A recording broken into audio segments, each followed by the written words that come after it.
What's up, everybody, and welcome back to this episode of Track Talkers. Everyone but Joe jumps on the red flashing lights. Are they going to get penalized? Cole Davies, should we be worried? Will he be another Levi Kitchen? Hunter Lawrence gets aggressive in the main event. Eli Tomac jumps on the red cross flag. Urine tests are still happening in Supercross, and Jorge Prado is going to go ride on Monday. All that and much, much more on this episode of Track Talkers. Tyler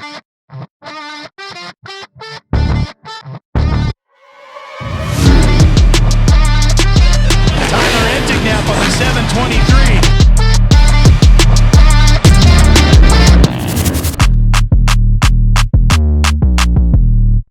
What's up, everybody, and welcome back. We're talking about everything Arlington Supercross.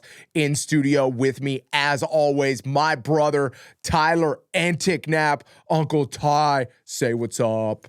What up, bro? Dude, we have so much to cover in this episode. I mean, dude, the list just goes on and on and on. So much controversy this weekend with the red lights, the red cross flags. I mean, we got Jorge Prado coming back. We got the East Coast in full swing in the 250s. Man, what a good refresher, right? Dude, I was actually thinking when I was headed to Tractor Supply today to do some household chores.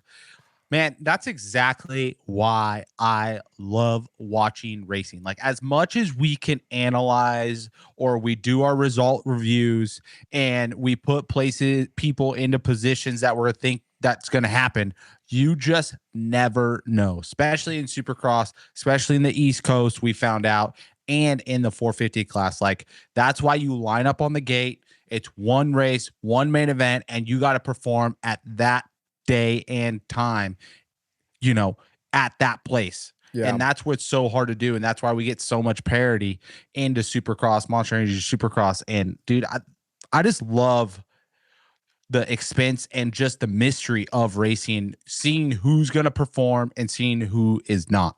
I know. And it's like the perfect time of year to get that refresher. Cause it just seemed like, okay, the 450 class has been good, but it's like the 250 class is like, okay, Deegan found his stride. We kind of know what's going to happen. Don't get me wrong. That was a badass race in Seattle. But with that being said, again, that is Levi's hometown, and that's where he rides really good. And I think it's going to be really hard for him to step up at other races. But that's West Coast. We're sick of talking West Coast. I know, but we can speak for, I think, everybody watching Supercross. Everybody was ready for 250 East Coast to show up and kind of refresh the deck in the 250 class. Yes, we needed a fresh deck, no question.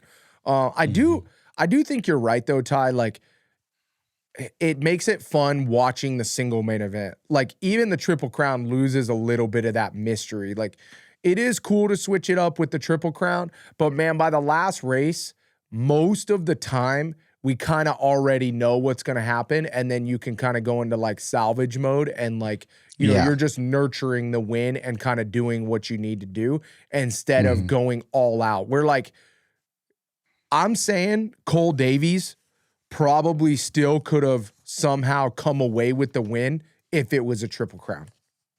Yes. You know what I mean? Or been on the podium. Yes, without a doubt. Like, definitely on the podium. Where he doesn't lose as many points as he, did. Yeah.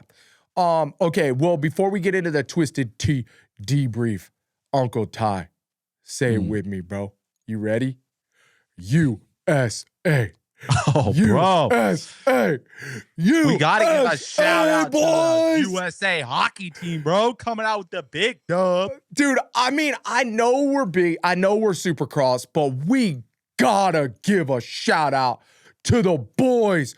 Team USA hockey bringing it home after what, more than a decade? Or how long has it been, Ty? It's been almost a decade, maybe a little bit more than a decade since the USA hockey team has brung home gold. And bro, the overtime goal by Jack Hughes. I know, and the picture of my guy's freaking mouth. Ending. Yeah, the picture of my guy's mouth bleeding, freaking chipped out of his broken front tooth. That's what I mean. Like, does that not just absolutely? It's like a picture is worth 1,000 words, and that picture might be worth 1,000,000. You know what I mean? And like, it's one of the, I'm going to go home tonight. Not home, because I am home, but I'm going to watch Miracle. And then I'm going to go watch the game again. Hey, we're going to have like Miracle 2 come out in the next couple years. Only United States of America could have Miracle 2. That's so funny. All right, well, let's get into this thing. The Twisted Tea debrief. Right off the bat, heat number 1 in the 250 class. The big story. I mean, I know Cole Davies wins, but can we get a round of applause for our boy Caden Dudney putting on a show for his first 250 Supercross, right, Uncle Ty? Oh, bro, yes. This kid is phenomenal. I mean, this kid was absolutely crushing it. Yes, this kid is the real deal. Like, I mean, the aura, the style, the belonging that this kid's body language has when he's on the track is truly unbelievable. But one of the big things is, man, he's still got a lot to learn, Uncle Ty.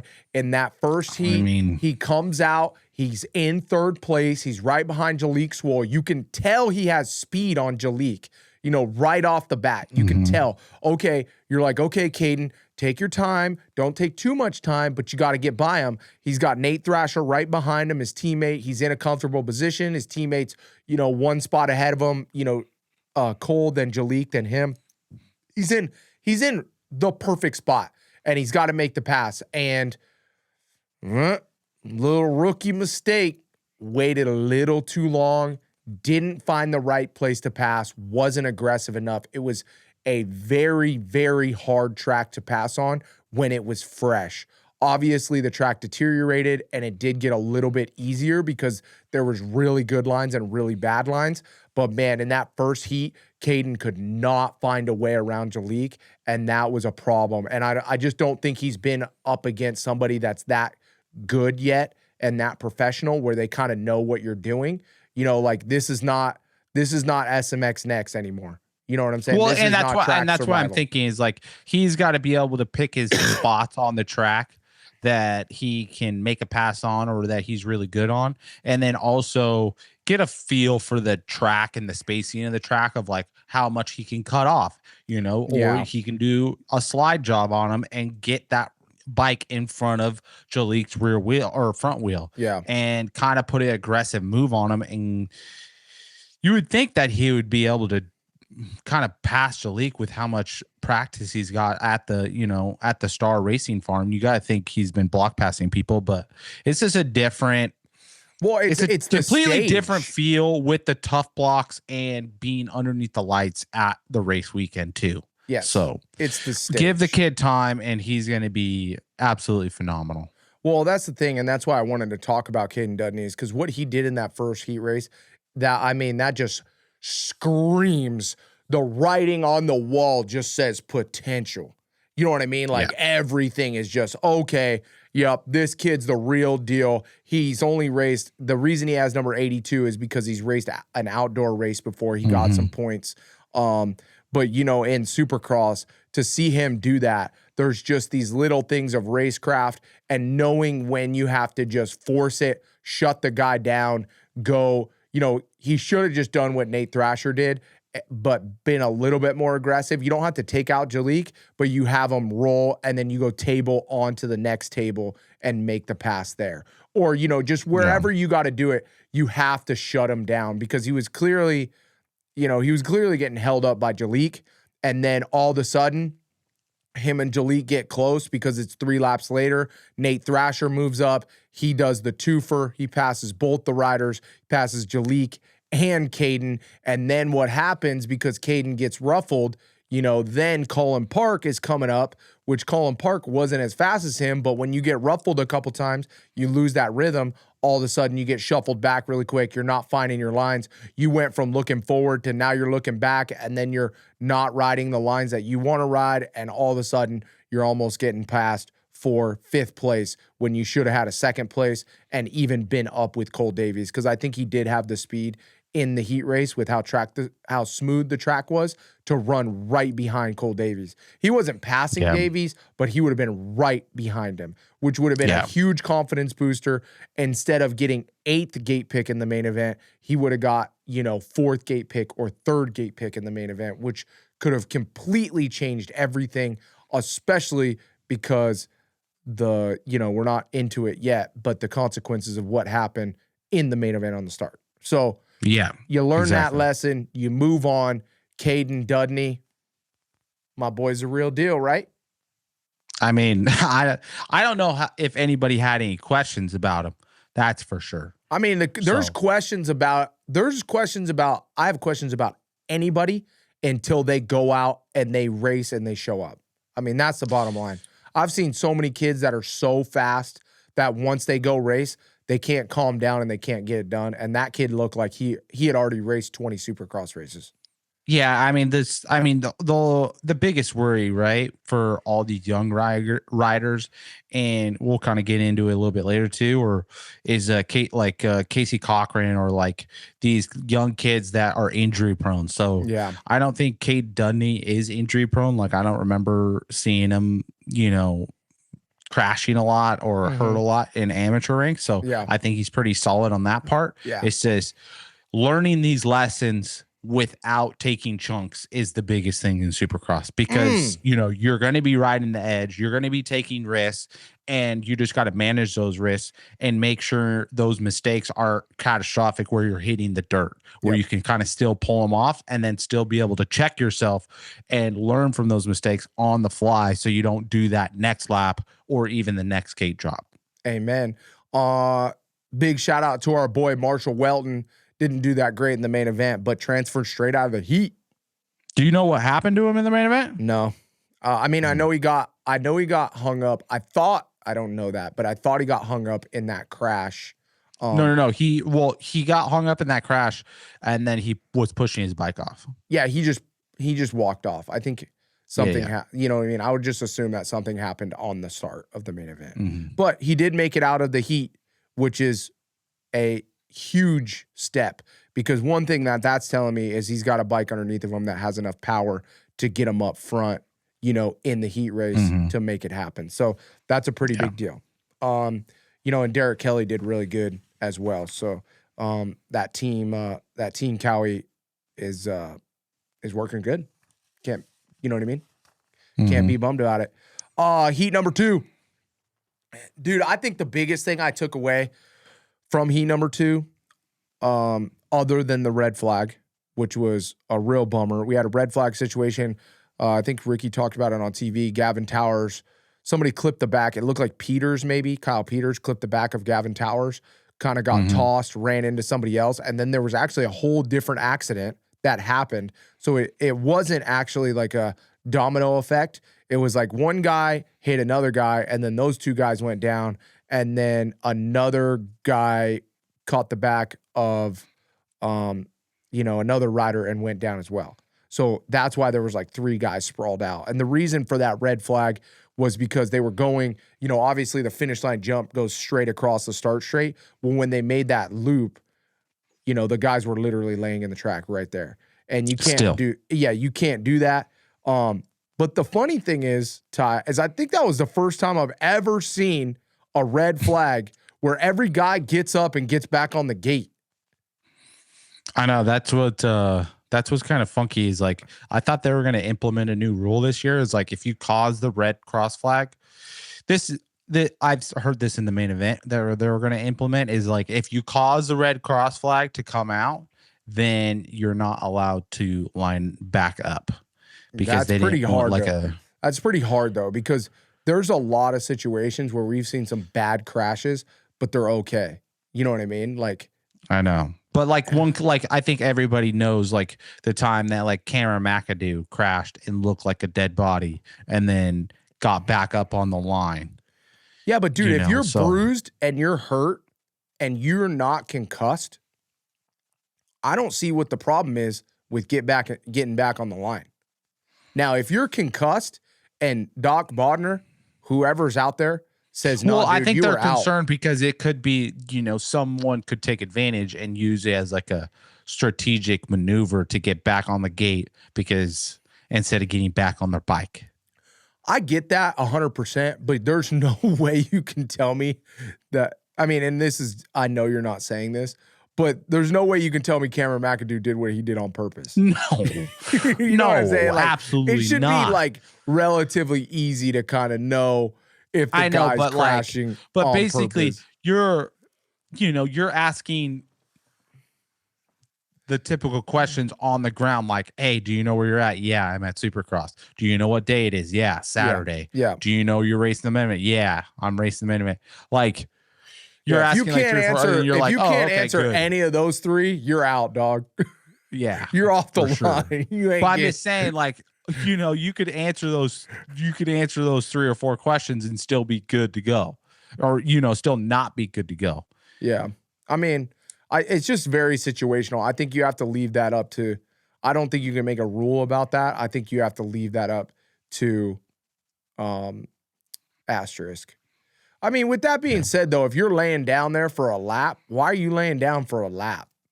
What, you ain't getting up and getting any points in that race anyways. Well, because maybe those guys on the ground said, hey, my heat race is already fucked. I'm going to lay here. That's what I'm and get saying. a Yeah, I can restart see that. So I I can can see get that. a retry. Maybe that's the restart rule. button on this thing. Maybe that's the rule. If you're laid out for more than a lap, bro, you ain't getting back on the line. Yeah, I don't know, dude. I don't know how to implement rules, but I mean, let's put it this way. We haven't got to this red light, fucking red flag situation yet. So I don't even know if anybody knows how to implement rules completely. I mean, this is just a that's hard honestly situation. been what I've been wanting to talk about. So are we going to fast forward into the 250 main event or what? No, we're not. 250 Heat 2. One of the big things that, man, was so impressive, Ty. And I mean so impressive. And Tell me. And why I'm like, just wow. Stop teasing me, dude. Get there. Joe, I like teasing.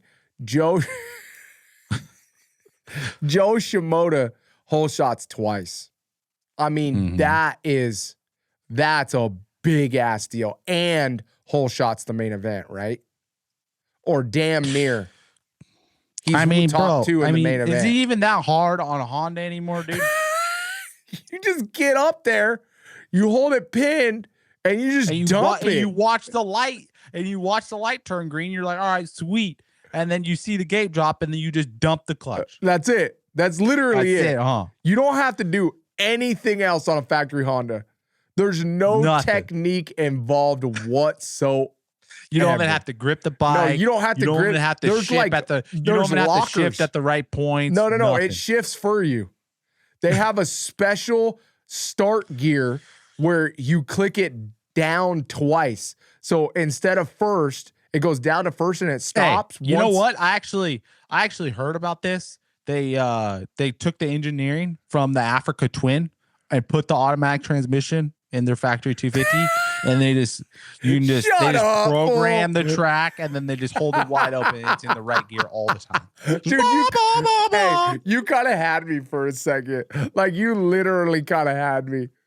Oh shit! Did we just invent something, bro? Imagine if you go down to first, it stops. And then you push a lever or something on your bar or a button, and then you can shift it down into like the start gear, and then it pops into the start gear, and it's like this super, super long first gear that you just don't even have to shift. It's not even a first gear. It's like a second and 3/8, where it just, that'd be so dumb. Why? Just because you came up with it. All right, we're losing we're losing it. Okay, yeah, so Joe Shimoda's 2 whole shots were absolutely fire. Seth Hammaker has a commanding win. That was pretty cool. Daxton Bennick, wow. I was not expecting what happened in the main event from Daxton after seeing practice and seeing his heat race. I mean, really, dude, Cody Schock looked good. And it was like those guys swapped. Cody Schock looked pretty dang decent, pretty dang good in the heat race. And then Daxton flipped the script and took Cody Schock's spot in the main event. I had really high hopes for Cody Schock, and he looked meh in practice, but he looked pretty good in the heat race, right? I was a little concerned for just like the whole day. It seemed like Cody Schock was a little off. Like He definitely in the felt. qualifying and the practice, he didn't look as spicy as he usually does. I felt like from what we've seen in the past. In my opinion, the forks on his bike, the rebound was way too slow for the whoops and how they were set up. Dude, it looked like by the end of the whoops, his front end was packing in, and then he was losing traction in the rear, and it was just getting worse and worse and worse. It was so gnarly to watch. But it seemed like a lot of guys had that problem. And then I was like, I wonder if this is going to happen in the 450. You know, and I'm like watching all the 250 guys, I'm watching their front ends pack and kind of get loose. And then I go watch the 450 and nobody has a problem. I'm like, well, that's what happens when you don't get to set your bike up for, a core three. What? How many rounds are we in? 7 now. So we got 10 left, almost halfway. That's what happens when you don't have 7 rounds of Supercross to set your bike up. Yeah. So. Well, and then too, like the 450 guys, like you got to think, bro. The 450 guys are way better at setting up their bike. They're way better at skipping whoops. Yeah, but I mean, with that being said, you know, like I thought Chad Reed would have that shit on point.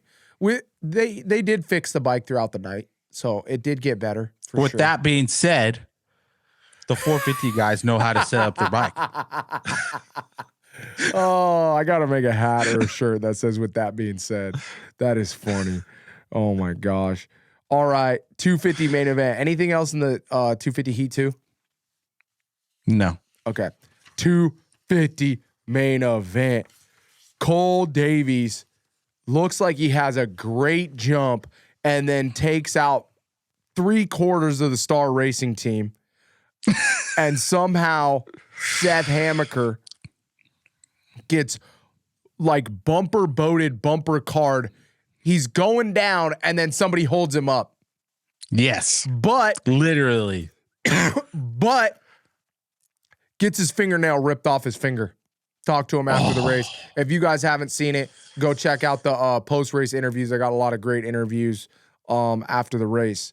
One of those interviews was Seth Hamaker. We talked about his fingernail getting ripped off. He actually puts it up to the camera and shows us.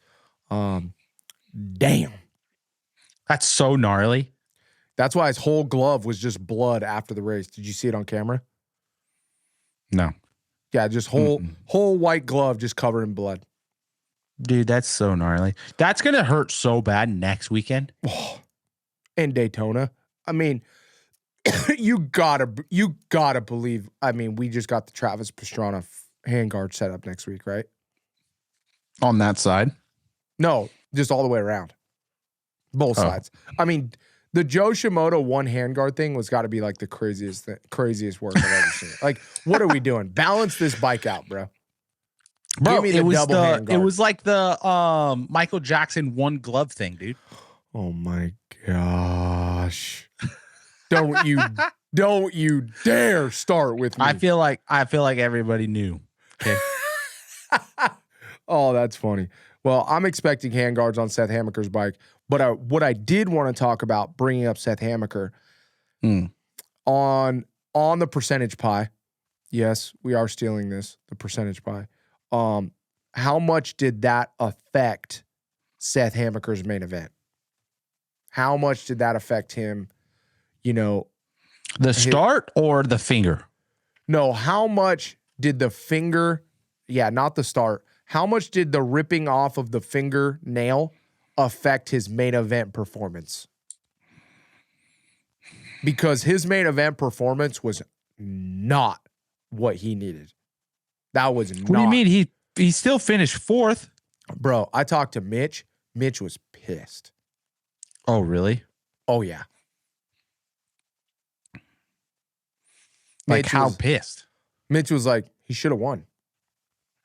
He looked frustrated. You know what I mean? He didn't look like mad, but you could tell Mitch was like, dude, we just gave points away for sure. No question. And I think too, Mitch he's probably thinking he only has 2 points in front of Cole Davies. Exactly. That's Ty. You read my mind, bro. He knows. He's been around the block.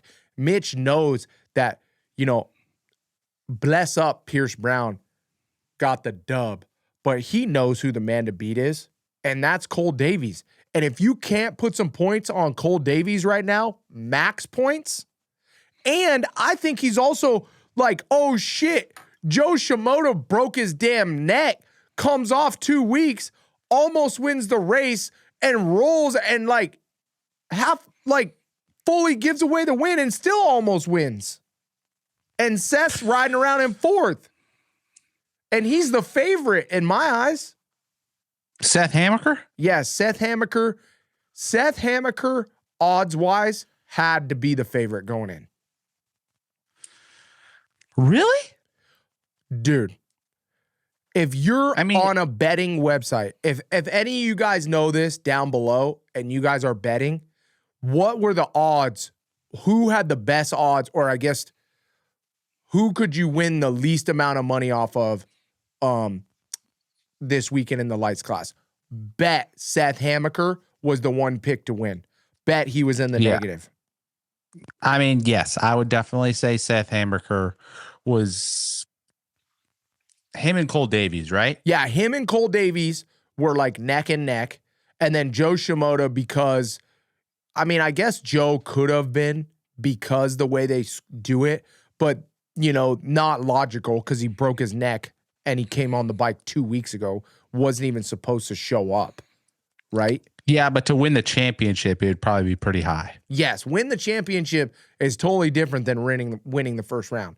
Now, with that being said, Seth did tell me that he didn't get on the bike till like a couple weeks into January from his shoulder surgery. Oh, from his shoulder surgery after SMX? Yeah, but he looked like he was ready to go. He looked in practice. I'm like, oh, yeah, he looks solid. You know when a guy looks fast and he's just squirrely fast, but then there's a guy that looks fast and he's like, oh, shit, that guy can do that a lot. Seth looked like a veteran fast? Yes. Seth looked veteran fast, not like sketch fast. I know, but like the eye test compared to Seth Hammaker and Cole Davies looked on like another level, I felt like. You can say that, but Seth Hammaker beat him in the last practice and Pierce Brown beat him in the first practice. And Cole Davies looks really good, but I'm going to say it right here, right now, and y'all are going to hate me, but I don't even care. Cole Davies is kind of slow in the corners, straight up. Cole Davies is so good at keeping up the momentum through the jumps, and his timing is phenomenal. But when you watch the other guys, that to me is where it looks like he's losing his time. He's losing his time in the corners. He's doing the jumps. He looks smooth. He looks like he can do it repeatedly over and over and over. But when I watch the fast laps, Pierce Brown and Seth Hammaker had more speed in the corners. That's where he was losing his time. In my eyes. You could tell. No, definitely, because he's definitely, I feel like, the fastest in the whoops. Yeah, he stays. Whoops, it's not even a question. He stays low in the rhythm sections and probably one of the first ones to jump the quad throughout the day. And he's just got to get better at the corners. He should just go to the school of Deacon so he can learn how to rail some corners, bro. Amen, dude. And he'll get better at that because the things that he's good at is the hardest things to be good at. That's the thing. Mm-hmm. That's why Cole Davies seems so special and why he is so special is because whoops are the hardest thing to be good at in Supercross. The hardest, no question. Whoops are the hardest thing to be the best, fastest guy at. Then, rhythm sections. Corners are obviously that's a really but you got to think, Addy, Cole Davies just went from dead last all the way to 4th place this last weekend. 5th. Oh yeah, sorry. Because Seth Hammaker got 4th. Yeah. So but either way, dead last on the ground to 5th. That's why I'm saying Mitch is like, oh shit. He knows, dude. And it's like, yeah, your fingernail came off. I get that. But with that being said, you gotta get points where you can, because Cole Davies isn't gonna make that many mistakes. I know I said at the beginning of the show, to get you guys watching this shit, that is Cole Davies gonna be the next Levi? I don't think so, dude. Cole Davies is not gonna be that guy. That kid is good at starts. What you seen at round one, I'm telling you right now, will be an outlier, and this kid is gonna go on a run just like Deegan. I bet you it's almost the exact Deegan formula. Kind of flubbers around the first 2 rounds and then just absolutely shredding. And when he starts winning, you're not going to stop him. So you better. Okay, well, can you answer your original question of what the percentage pie of Seth Hamaker was due to his fingernail? Or I think the performance? fingernail only hindered him 20%. And I think he should have done better. I think 20%. Yeah, I think the fingernail, he should have still been able to get Daxton Bennick and probably Joe Shimoda. But I think he didn't capitalize, and I think he was. So you think with his finger being perfectly good, do you think he has a similar ride, or do you think he has a very similar ride? I don't think. I think with his finger perfect, I think he barely gets. I think he's fighting with Joe, and Joe might have came out that night. You know what I mean? So he would have got third. Yeah, I would assume he would have got third with the way he was riding in that main event. Because he just looked like he was rushing it. He looked like he was overriding the bike. He was sliding out into some of the corners. He wasn't like as perfect as he was in the heat race.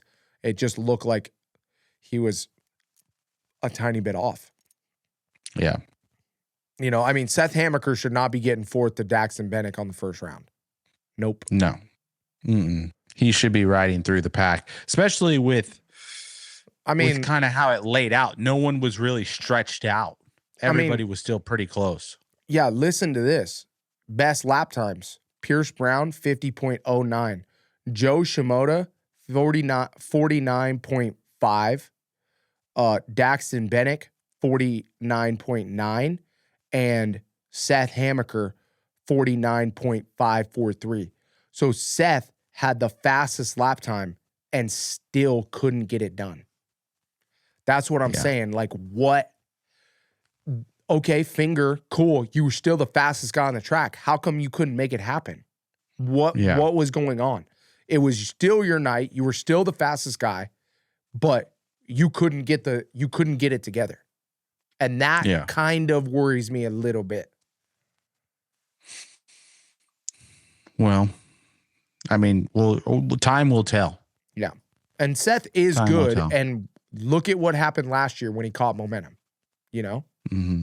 When he catches momentum, you know, I really think that he can do well. But the problem with that is Joe Shimoda's, this is the worst he's going to do. And he looked like he should have won that main event. I mean, he really should have, period, right? So this is the worst Joe's going to be, and he should have won the main event. Cole Davies. With that, let's go right into Joe, because, dude, Joe gets the whole shot. Pulls a gap. Comes into the race super unprepared. Only has 4 days on the bag. Yeah, what did he qualify? Like 10th? Bro, something just not good. Way out of this world of like, okay, yeah, Joe's definitely going to have an off night. Yeah. This was not in the predictions of Joe Shimoda. Everybody leading the race. Everybody in every fantasy kept him out of the top 5. Yes. 100%. So, yeah, I don't know. I mean, you have anything else more to say about Joe? I mean, bro, he was fighting. He was fighting Daxton Bennick, almost got back on top. I mean, that's the bottom line, right? His ass. That's the point I was trying to make. Joe's the worst he's going to be. Cole Davies started dead last and got 5th. So he's going to be a major threat if he can even get in the top 8 on the start. Drew Adams was down as well, right? Or he was in the back, came back to 6th. So he's going to be fast. Daxton Bennick just got a whole shitload of confidence. I mean, if Daxton would have skipped the whoops, he could have won that race. You really think so? Yes. Dude, he was the only one tripling before the whoops every lap. There was laps where Daxton caught right onto the back of Joe and like should have passed Joe, but Daxton couldn't find a place to pass. He couldn't figure it out. I heard your question in the press conference. Yeah. And I was like, I don't know about that one. Because he did come back with like a good like response of like, you gotta weigh the risk because those things were sketchy. And if he was worried about skipping the whoops, like, then he probably would have had a super sketchy moment. Yeah. And I did an interview inside of his hauler with him because I wanted to talk more about it. And he even admitted, he's like, dude, I thought about it like 4 or 5 times because I'm so good at whoops at Alden's. Like, he's like, dude, I'm one of the best at the whoops. And I ripped that shit. And I thought about it like 4 or 5 times. And I'm like, dude, it's the first round. You're in a good spot. Just jump the whoops. This is what we're going to do. We're going to take the podium. And that kind of mindset to me, you know, if he can, you know, carry the momentum, because obviously we saw Dax do good at the first round last year and then fumble the ball. But dude, if Dax is thinking like that, he's thinking like a champ, minimizing risk, which is how you win a 250 championship. Joe Shimoda is the worst he's been. Cole Davies starts last, and then Pierce Brown goes out and Q1 qualifies first and then wins the main event. Seth, you can't have 4th place finishes, dog. And we got Kate Dunley that's going to get warmed up. And we got Nate Thrasher that's going to get better than 10th at some weird-ass round, probably towards the end. Yes. And then we have 2 East Coast, West Coast shootouts. Come on. We can't be having these rounds, Seth. God damn it. No, dude. We can't if we want to win the championship. And I really like Seth. Seth's a really great dude, and I think he deserves to win the championship, especially how it went down last year. I mean, that was just, he got RJ'd. I mean, that's just a bottom line, right? I don't know. I know, but that's say racing. All this, but like, dude, that's why I just can't wait until next Saturday, because you just never know. You never know. Okay. Only other things, Pierce Brown looked really good, but I'm worried about his starts. Because on those red flags in the heat, 2 terrible starts, and then somehow he pulls it off in the main event. And if he had the worst best lap time, you know, which wasn't by much, but he had the worst lap time out of all of them in the top 5. He ran a 50.095. That was his best lap on lap 3, and he won the race. So yeah, but he was also hitting traffic first and won the race and stuff like that. So you can't really, I mean, Cole Davies had the fastest lap time of 49.461 on his 7th lap. So, I mean, yeah, he's hitting traffic, but I mean that I'm just reading into the analysis that I'm looking at. That's all I'm saying. That was the only other point. That's the only other point I wanted to make. Okay, are you going to keep on interrupting me? Nope, I'm sorry. Actually, the only analysis that I'm going to be worried about with Pierce Brown after this win is, bro, please just stay healthy, bro. You proved your point. Hopefully we hit the incentive on the contract to make sure we have a guaranteed contract for next year. He probably just did. Thank you for that little note right there. But like, dude, just stay healthy now. Like, log laps, log main event finishes. Yeah. You're going to be up there now. Like, and if you're not up there, let's play it smart through the pack, get up, do the best you can, and figure out this racing thing and be healthy for a whole season and see where you're at next year. Yeah. Like, totally. Absolutely. We want to thank our sponsors, Twisted Tea, for the debrief, Dirt Trick Sprockets. If you haven't gone to dirttricks.com, go to dirttricks.com right now and use the code TRACKTALKERS26 to get a discount. Stan Benson Racing up in Bakersfield. If you want to try out one of their new Cove motorcycles. Go to their Instagram, check out the dates, or DM them to find out when you can go and ride one of their new Cove motorcycles. They also have the whole line of brand new 2026 TLD gear in stock, and they will have that at the races for Road to Mammoth. Guts Racing, the new RFI seat. That's pretty awesome. In between a gripper seat and a regular seat. SKDA Graphics and Dylan Young Enterprises out of Paso Robles area. If you guys need any kind of construction stuff in the Paso Robles area, hit them up. Dylan Young Enterprises supporting the show. We appreciate you guys supporting all of our sponsors so we can make this sick content for you guys. We love doing it. All right, well, let's move into it. Ty, 450 heat number 1. Marching with the RM Army. How about you? The boys were ripping. Bro, did we see it the started out qualifiers? really good for the Suzuki boys. Oh, we were on fire. And I guess, too, I was talking to J.A. in the rig, and he's like, yeah, I went to, I did press day, complete overhaul on the motorcycle, and just absolutely nailed the setup. Nice. I mean, so it wasn't just like a hard pack round where the Suzuki works. No. And two, I know this sounds crazy, but my bike, my Suzuki, was probably the worst it could be on hard pack. My bike really, really did good. Like the races that I remember did good was Indianapolis, always really good. Hated the track, but the bike worked just phenomenal. St. Louis, it worked good. Daytona, it worked good. Anywhere where it was like soft and really rutted, which is the conditions I particularly hate, the Suzuki just works good because it's a stiffer frame and the bike would just stay straight. And that was like... Well, and it would just stay in the middle of the ruts where it wouldn't climb out. It was almost like a balanced cheater. Yeah. All right. I got you. All right. So... I'm following you, big homie. Okay, Suzuki boys are flying. Kenny was sick. I will say that. He looked how sick? Like he looked sick. Like my boy looked like pale in the face doing autographs. Like, so you're telling me he could have won? Shoulda, coulda, woulda though, bro. At this point, I know. I love Kenny to death, but shoulda, coulda, woulda. And I guarantee you, he's thinking the same thing. You don't get it done, you don't get it done. That's the way Kenny thinks too. And unfortunately, he had the opportunity, he had the speed, and he just didn't get it done.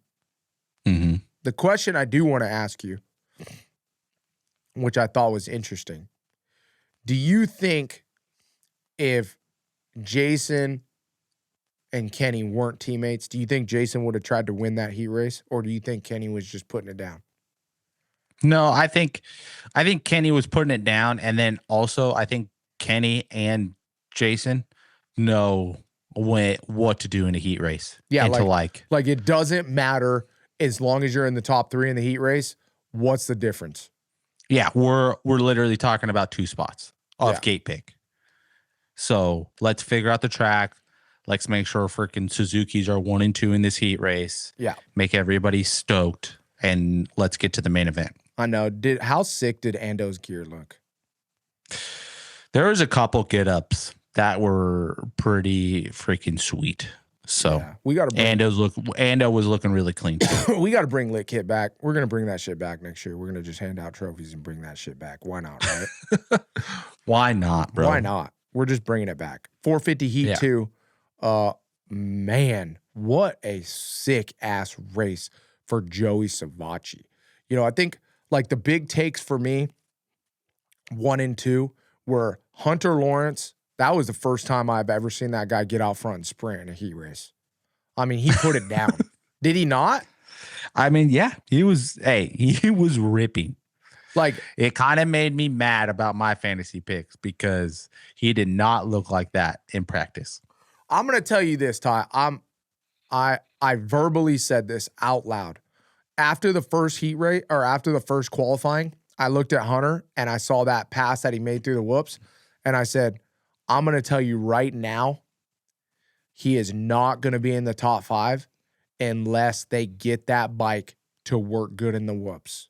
I said it like straight up to the VIPs. I said, in Q1, this right here is going to be the make or break decision. Does Honda nail it and get the setup in Q2 to get him through the whoops, or is this going to be the end of his night? And you know what he does? He goes out in Q2, first lap, hits the whoops, and that bike stayed straight. And I said, watch out. Oh, yeah, just like that? That's exactly how I said it. And that was the guy I was watching too, because I know how much is on the line. Because you want to know another fun fact that I found out yesterday? Tell me. If a rider hasn't won a race by round 7, there has never been a champion that has won the championship. Yeah, I know. I read that too. So he knew also, he probably knew that fact. And I'm sure he wasn't fully worried about it, but it is weird how shit works out, isn't it?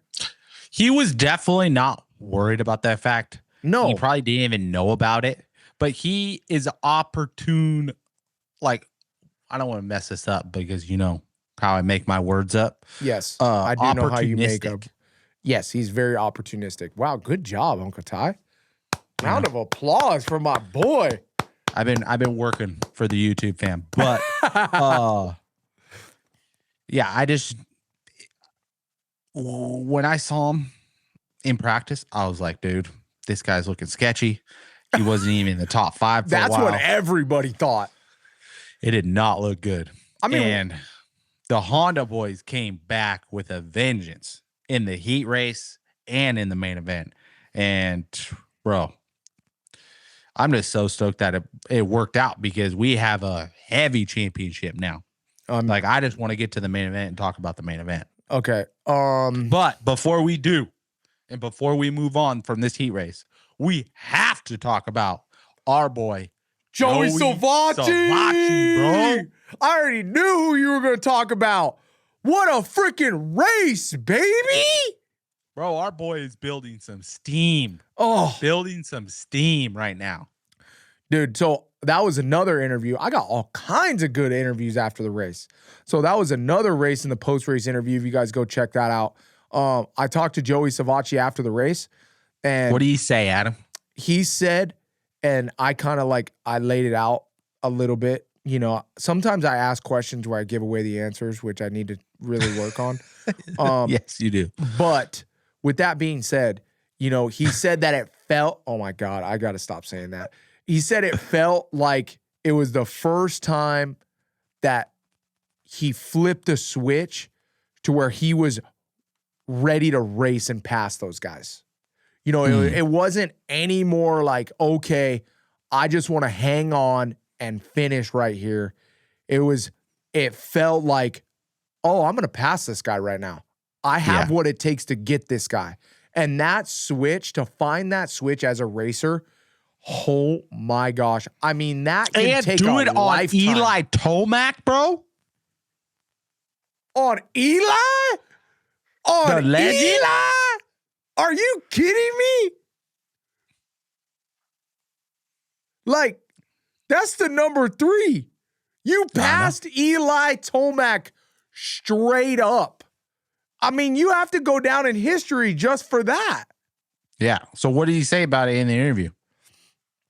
He just said that he is now ready to really, he's been kind of hanging on to, I want to hold this position, and he doesn't want to blow it.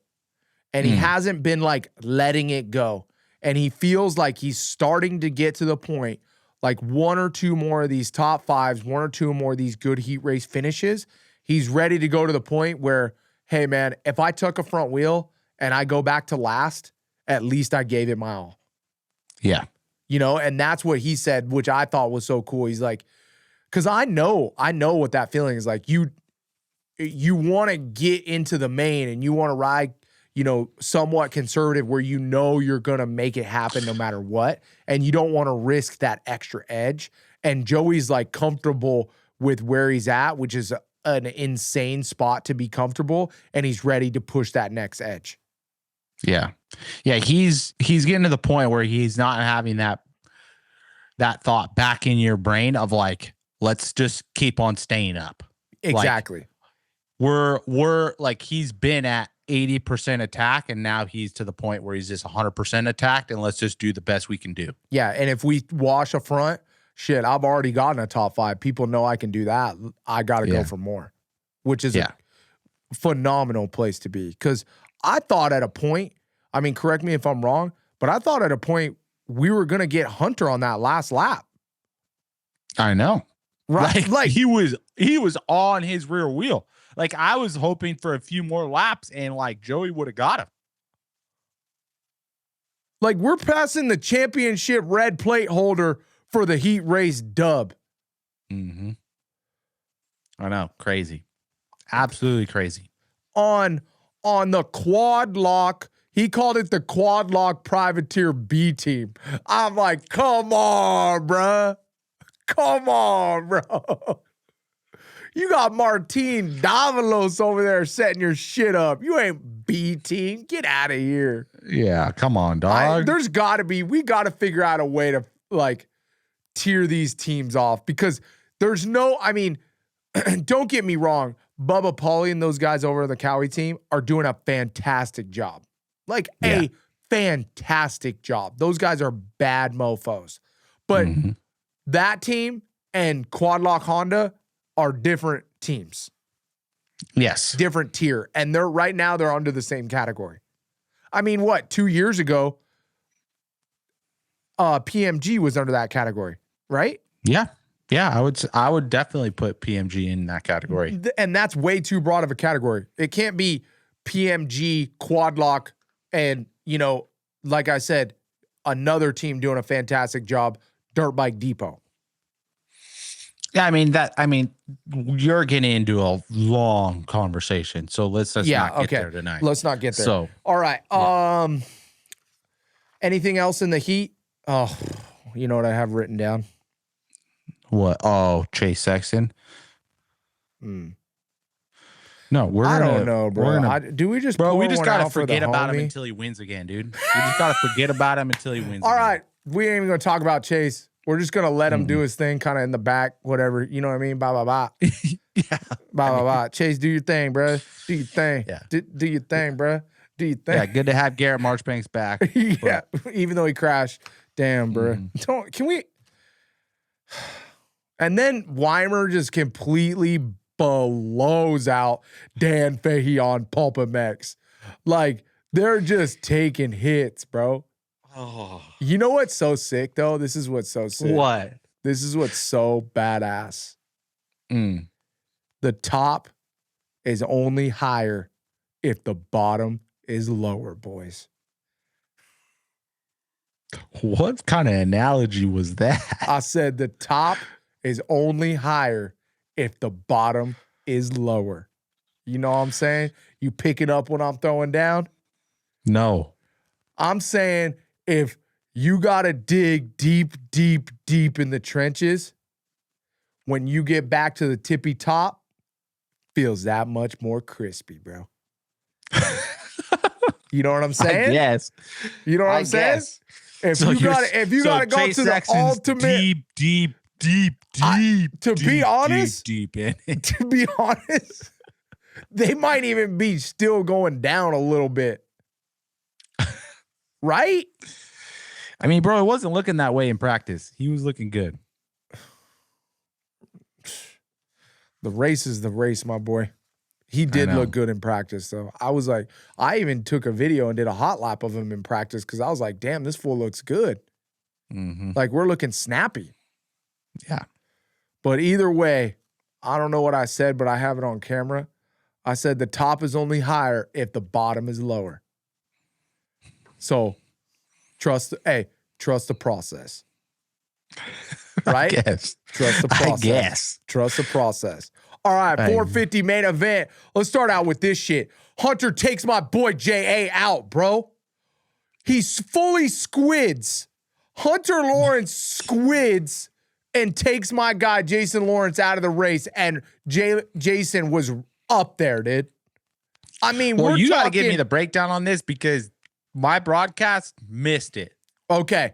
All right. I'll give you the full breakdown. When did this happen? And how early on did it happen?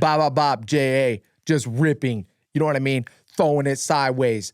Like top 3, just looking crispy. He's already got his eye on the lead. Ken rocks and makes the pass on Coop and just ripping out front. And J.A.'s just right in tow, and he's already bloodthirsty because he knows he's going to be on the podium, and he knows the boys are ripping. And then they go over the finish line on the first lap. They get the green flag. They're ripping around the corner. He's shredding. He's throwing dirt on the fans. He goes down the straightaway. Hunter Lawrence is right behind him. They go into the 90. He goes outside. He goes step on, step off. Everybody's around him. It's full chaos. Then this squid, Hunter Lawrence, triples, fully framed cases the triple after the step on, step off. And then he gets whiskey throttle. J.A.'s doing his thing. He's riding crispy, not minding what's going on behind him because he shouldn't have to. And then, bam! Factory Honda plows us from behind, takes our front wheel down, and J.A. out of the race. Dude, why do you ask Hunter that question? Because you want like, what happened, bro? Bro, you want to know why? Why? I left. I asked Daxon Bennick that question, and I left. You did? You just bounced out? Yeah, I bounced out because I wanted interviews. Got you. I've talked to those guys a bunch of times.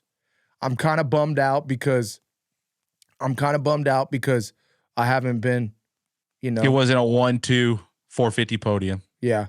Wasn't a 1-2 450 podium. And I said, you know what? I'm going to get what the people want. And that's rider interviews. Hey. And I got a lot of good ones. So I was pretty stoked. You did. I was pretty stoked on the move. But yeah, I hope you guys enjoyed that play-by-play by 7 Deuce. But yeah, Hunter squid it. I did. You did? Very got me. It got me in the mood, and I was like there. Did you have the visual? It. Yeah, you had the visual. I was watching it. Okay, corner by corner, rut by rut, tough block by tough block. I love that. Okay, yeah, Hunter takes out JA, but realistically, boys, what a battle! What a battle between Hunter and Kenny, right? Was that not? And cool what about just watch? all 4 of them? Kenny, Hunter, Eli, Coop. It starts with the Hunter Kenny battle.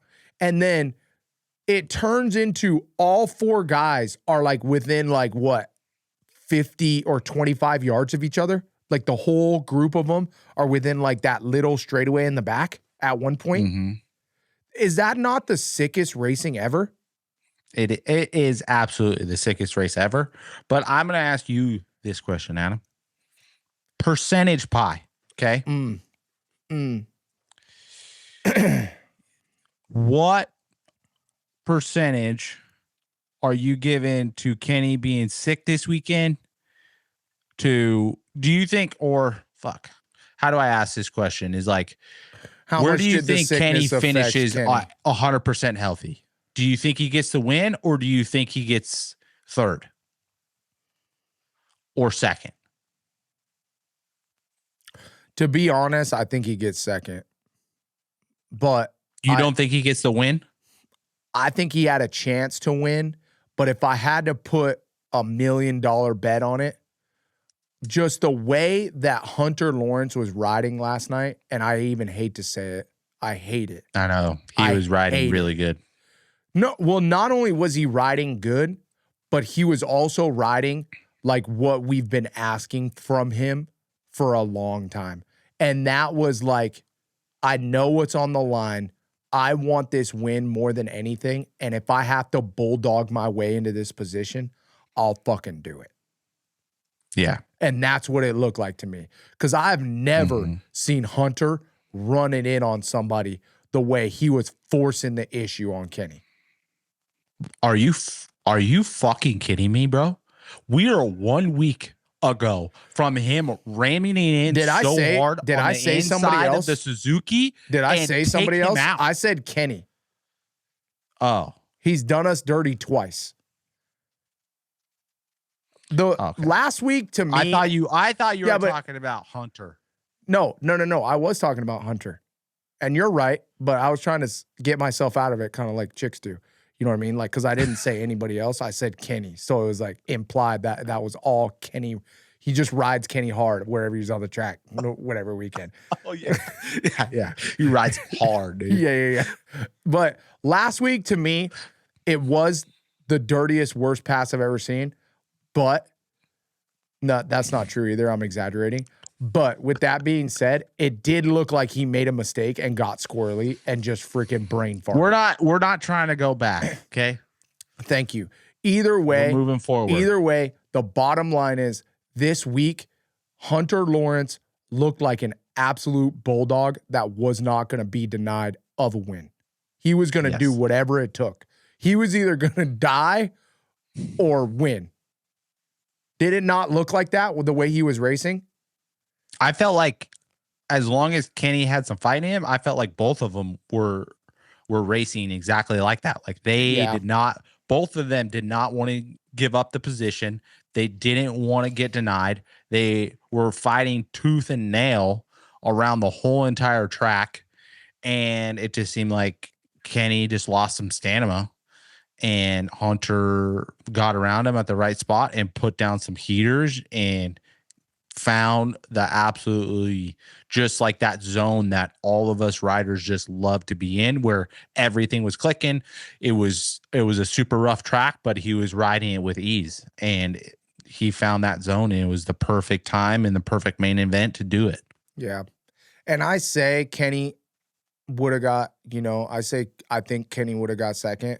But dude, if Kenny wasn't sick, I've seen Kenny do some gnarly shit, and I know it's on the line right now. Mm-hmm. And he was all like, now that I go back and think about it too, he was also riding like a straight mad dog. Mm-hmm. I mean, he put a gap on those guys. When Hunter made that push, he put a gap back down, and that makes me think if Kenny wasn't sick, what could he have done? That's what I'm saying. Like, if Kenny was 100% healthy and had a little bit more stamina, I've seen him just keep on going, dude, and hit that like high stride just red line. Keep it there. Yes, yeah, like and literally keep the red line there. Just full peg for 20 minutes. Yeah, and like would have kept on, jump and skipping the whoops and just keep on drawing it out. I wish we could go back and place Kenny in there not sick and just see what happened. I know, but like that's the thing though, is like, okay, well, what if we could have placed Cooper Webb back in there and not had Eli Tomac run him off the track? How much could that have changed the race? You know what I mean? That was so sick, dude. Oh no, I know that was like the sickest pass I've seen Eli do. Like, it's so weird. Eli is one of those guys that like you don't expect it, but when he needs to get some shit done, that boy handles business. That boy stand on business. And he knew what was on the line because we're in Arlington. Cooper Webb has the confidence that he's been able to close it right at the end twice on some of the gnarliest, closest races with Kenny ever, right? And he knows he has that end confidence. I mean, look at what he did with Chase 2 last year, right? So he's done it even like 3 times, I think. And he knew if he didn't shut him down and break that momentum, that's what was going to happen. And I really do believe it. I think you took that one pass, took Cooper Webb out of the main event. And I think that's why Cooper Webb was sitting on that hay bale looking so pissed off, is because he didn't think Tomac was going to do that. And that completely changed the outcome of the main event. Yeah, that one single pass did for sure. One single pass. And I feel like Eli does that a lot, like where he does that like kind of block pass and then this like kind of rolls you off the track. Yes, where it's like this super controlled, old head ass veteran move where there's I'm just gonna point my bike to the edge of the track, and you either are gonna back off or gonna go off the track. Yeah, you can back off and slow down and miss the jump, or you can go off the track, take your pick. Yeah. But I am not gonna let you do either one of those things. You know what I mean? You are not gonna stay in it. You're not gonna be able to triple. No. Hell no. Hey, you know what was an interesting fact that Lars said in the press conference? What? Hunter Lawrence's first 250 win came in Arlington, and now his first 450 win came in Arlington as well. What's pretty crazy. That's so cool. Me and Hunter have so much in common, bro. My first night show was in Houston, so we were both in Texas, and my first main was in Texas. You know what I'm saying? So Oh my it's God. so sick, bro. You guys are like this. That is pretty cool, though. It's like, it is crazy how much, like, Yeah, it's goes pretty cool that he won in both 250 and 450 as their first stops. Well, not only that, but it's like crazy. What is it about? There's so many little things that go on behind the scenes with these pro guys. And we're talking little tenths here and there that make the difference between winning and losing and being top qualifier or not.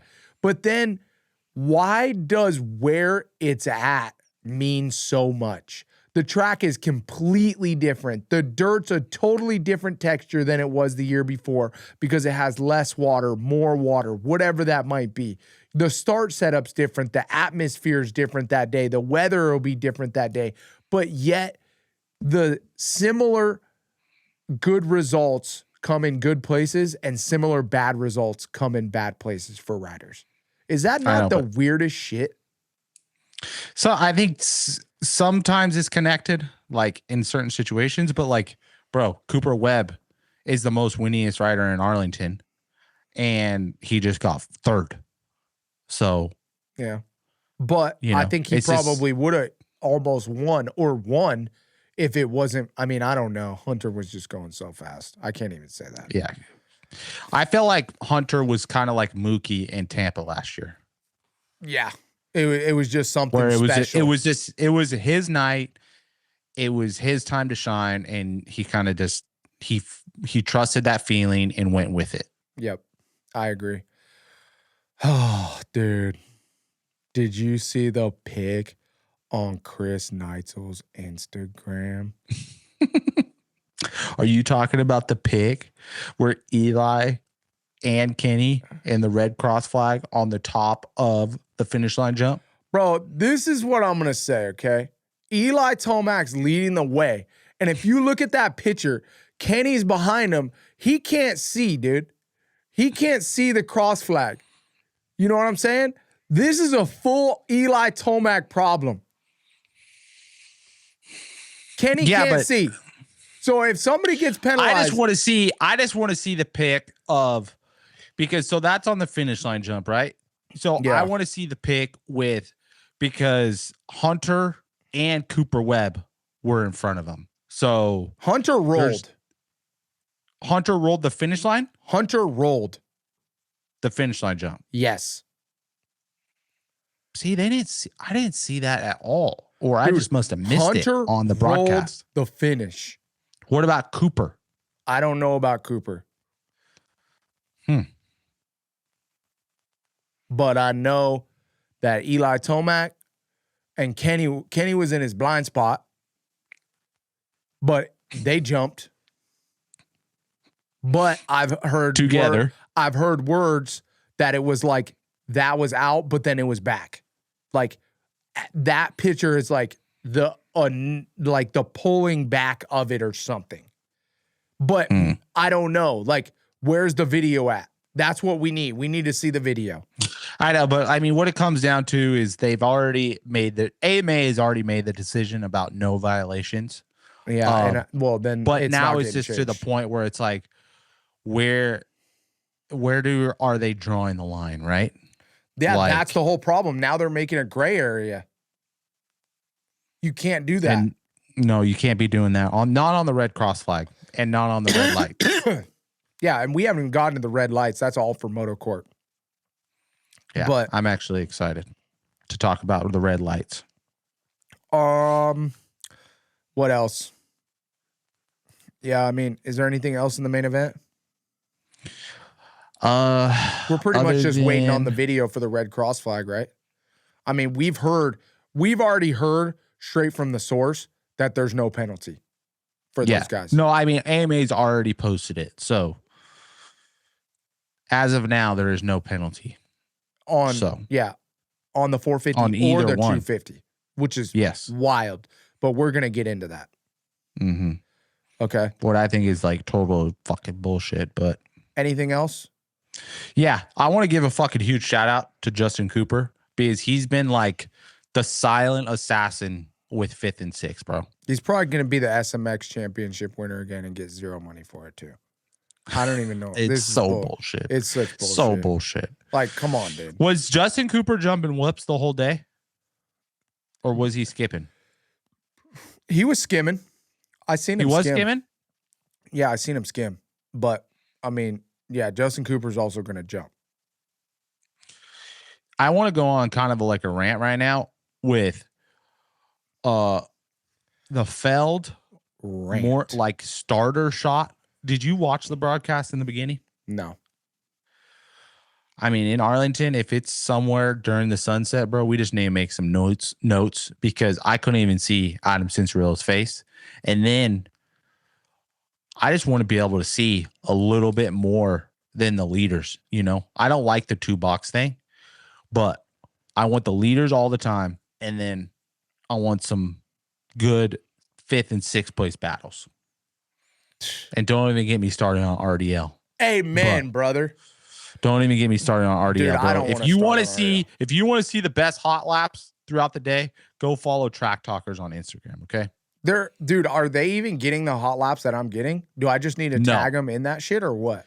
You need to tag them because they miss probably 75% of the laps that go up on the top 5 board. I think they get 1 each session. Okay. RDL, if you guys are watching this, highly, highly doubtful. But if you need a spotter for hot laps, I'm here for hire, dude. I'm up for hire. Addy is busy, but I'm up for hire. Depends on how much we're paying, bruh. Addy, you got VIP experience, bro. You're already locked in. Okay, we'll get Uncle Ty there at the track, up for hire. Either we one need of me us at the races, bro. Yeah, Track it's true. Talkers podcast will just go through the roof with me at the races. We're already about to go through the roof, bro. We got some plans. We got some advertisement plans. But okay, anyways, is that it? That's it, right? Yes, we're moving on. Okay. Prado, he's gonna be back on the bike Monday. Ian Harris told me in the interview, talked to Ian Harris also on the post-race interviews. Jorge Prado is going to try his shoulder out on Monday. Casey Cochran's supposed to be back at Birmingham. Perfect. If everything goes right. Awesome. It wasn't even like it was a small hairline fracture, supposedly. So. Okay, cool. That's really good to hear because we love Casey. We want to see him do good. And then Austin Faulkner's full-time 450, but I don't know when he's going to be back. Okay. We love to hear it. Jordan Smith, speaking of full-time 450, great ride for Jordan Smith. Let's give him a round of applause. Yeah. Great. I'd say night. Great practice day and great heat race, but the 450, we just need to stay off the ground. Yeah, well, he's not really good in those slick-ass whoops. I mean, do we not remember last year when he did like a 360 KO'd himself? He was crushing them when he No, he was. He was. And he's really good at the whoops, but it just seems like those slick whoops just get him every time. So yeah, the consistency. Yeah. So either way, good day for Jordan Smith if he's okay. Mm-hmm. Right? Yes. Another update that I wanted to give you guys that I didn't talk about last week, which is interesting. The 450 guys got urine tested in Seattle after the race. So I don't know why nobody covered that. Yeah, so we'll see results probably in like the next 2 or 3 weeks. To be honest, I don't even know if we'll ever get the results. I think no news is good news. If we get no news over the next 4 to 5 months, that means it's good news. But it's all in-house, or who's the That's what I'm saying. doing it? It's got to be in-house because we're not water or anything. So they're just doing it. WADA. They're just doing it on their own now, you know? Yeah. And that's nothing really super new. I think they've done it the last couple years, but I just wanted to let all the fans know that is happening. You know, it's just not WADA's not just gone and it's just gung ho. It's just boost your shit up as much as you can. We want the supreme athletes of organic or non-organic materials. Yeah, exactly. We're still doing tests. We're still, caring about the health of the athletes as much as possible in our sport, right? Yeah. All right, cool. That's it. 450, 250. If you haven't already, please go check out our sponsors, Twisted Tea, Dirt Tricks, Sprockets. If you haven't, go to dirttricks.com. Use the code TrackTalkers26. Stan Benson Racing. If you want to ride a new Cove 450 or 250, check out Stan Benson Racing's Instagram account, and you'll see the ride days that they have, or give the shop a call, and they will have test ride days to go ride a brand new Cove 450 and check that thing out. It looks really cool. They also have all new line of 2026 TLD gear in the shop, in stock, as well as at all the Road to Mammoth races that they're going to be at. They'll have the full display of TLD gear. You can get it online as well. If you guys need ETS, fuel, Pirelli tires, whatever you need, go to stanbensonracing.com or go to their shop locally in Bakersfield. Guts Racing, we got the all-new RFI seat between a grip, just a regular gripper seat, and then the one with the ribs, so it doesn't chafe your butt up. It's pretty cool. Check this out right here. We got the full seat, the RFI. This is that glow in the dark or is that green? No, it's just green. It's a Cowie one. One of the cool things about this RFI seat, RFI technology that Guts has is that it has no stitching. So when you're washing your bike, it doesn't leak and seep into the foam and make the foam soft. So that's really, really cool. SKDA Graphics and Dylan Young Enterprises. If you need any construction work or you have a big project that you need to take care of, hit up Dylan Young Enterprises out of Paso Robles, and my boy Dylan can take care of everything. So yeah, support the sponsors that support the show. That's how we make content for you guys, and that's how we're going to be able to make more, is getting more sponsors and supporting those guys. So we appreciate that. We appreciate you doing that. But Uncle Ty, let's get right into it, baby. You know what time it is. Is it Moto Court time? It's Moto Court time. All right, the subject at hand tonight, our court case. What should have happened to the riders jumping on the red lights? Should they have been penalized or not? Okay. Which side are you taking? I'll take, since last time I got to pick, it's up to you, Ty. What side do you want first? I would say the riders should have got penalized. All right. So if they should have got penalized, Uncle Ty, you got a minute, 30 seconds. You got to pick. You get. So to go is first. this? I'm arguing both classes. No, you're just arguing the 250 Joe Shimoda incident. Pierce Brown, Daxton Bennick, they both have video of them jumping on that red light. Now, before the court case starts, I will say this: I got told by the guys at Honda, okay, that AMA is classifying the little pillar on that double as a warning light to the main red light. Okay. And the main red light is supposed to be on top of the finish line. And somehow they had supposedly they had a transmitter issue where the red light or something did go off, but the little one didn't go off, and it should have been off, but it wasn't off, but it was still on. But technically it's called like a warning light or a pre-light to the main light. And with that being said, supposedly as well, it's in the rule book that you can jump on the warning red light. And this was implemented because they want to give riders more time to be able to see in front of them, to slow down, to see the actual warning light on the face of the finish line or the triples. That rule sounds as shaky as you said it. Bruh, I'm And I know we're in court right now. I know court's in session. I'm trying to be as political as possible.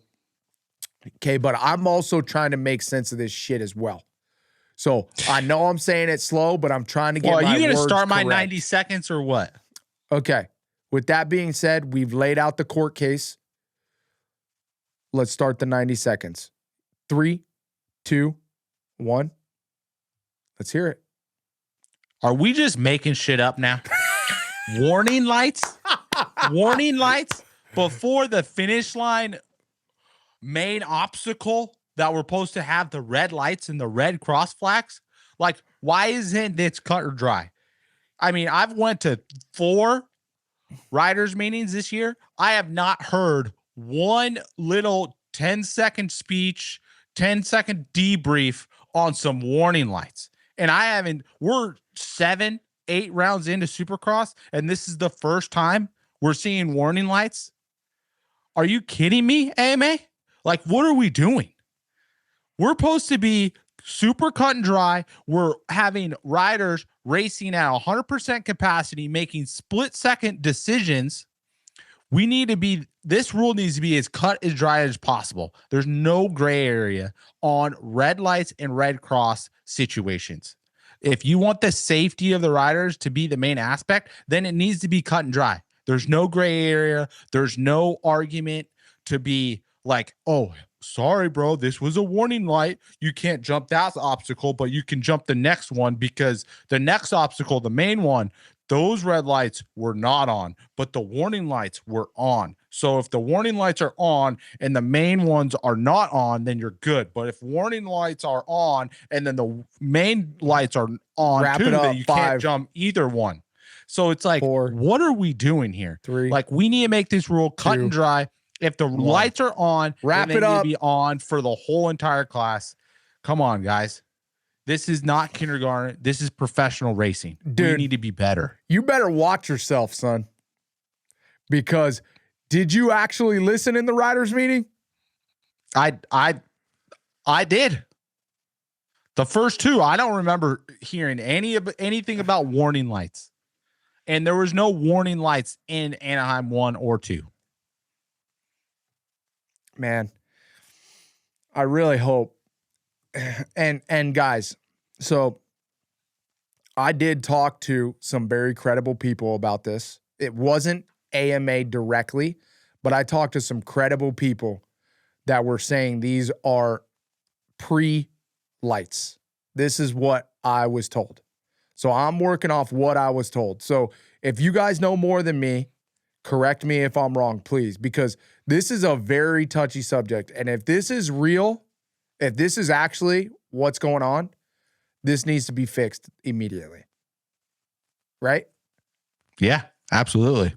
Like, because to me, before I get into mine, because I got to argue the opposite side, the first thing I'm doing if I'm AMA is I'm taking that warning light and I'm making it a different color. You got to make it a different color. You got to make it yellow.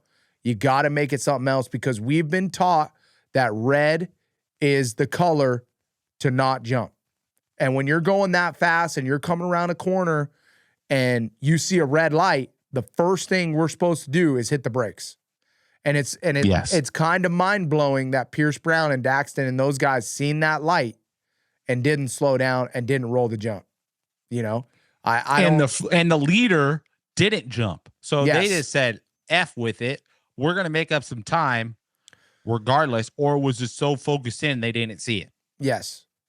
And why is there not, if the red light's on, why is the flagger not having the flag out? First of all, because when Joe rolled it, why wasn't the flag out?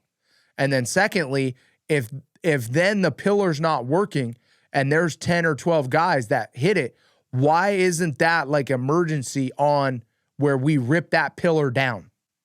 Well, and on top of it, Adam, what I haven't heard a rule or gotten a clear answer is like, if the leader gets the red light and the red cross flag, then the whole entire rest of the field should get the red light and the red cross flag, even though that the situation's cleaned up, to not give it an advantage.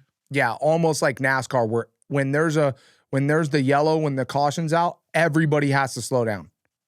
And yeah, everybody gets closer, but everybody has to slow down.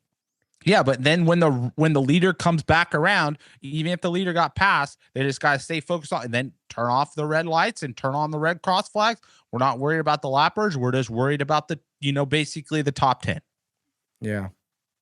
To not give an advantage of like, yeah, the situation got cleaned up and there were like kind of really close to the situation getting cleaned up. But so the leader got the red cross flag, but the second and third place guy didn't. So like, yeah, just leave that fucker on until everybody's through it and then turn it back off.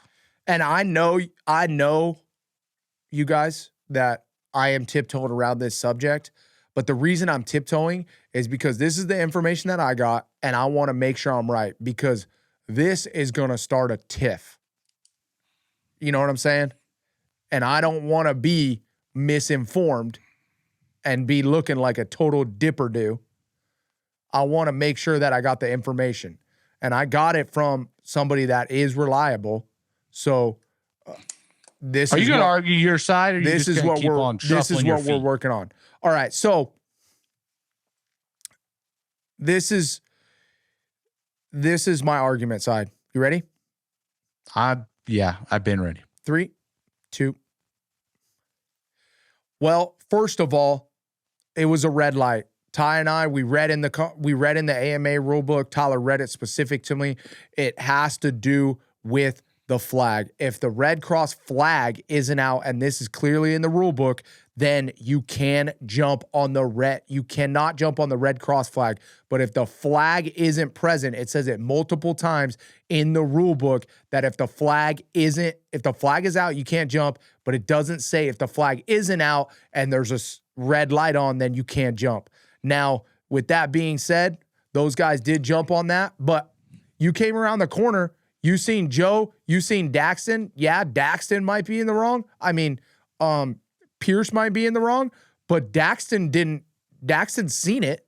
So he's like, if Pierce is jumping, I'm going to jump as well. I know we're talking about if all these guys should get penalized, but in the rule book specifically, it talks about the flag. That is multiple times, and how I'll have Ty read it to you if Ty can pull it up, but multiple times it talks about the flag. I don't even know how to argue this anymore. I need even more clarity. Adam. It's just so hard. I mean, because the rule book says the flag. So if that's the rule book, it says it doesn't get penalized. It's either the flag or the light, and they mean the same thing. Read the rule. I will. Hold on, I screenshotted it. Perfect. Read it. In the meantime, Dirt Trick sprockets.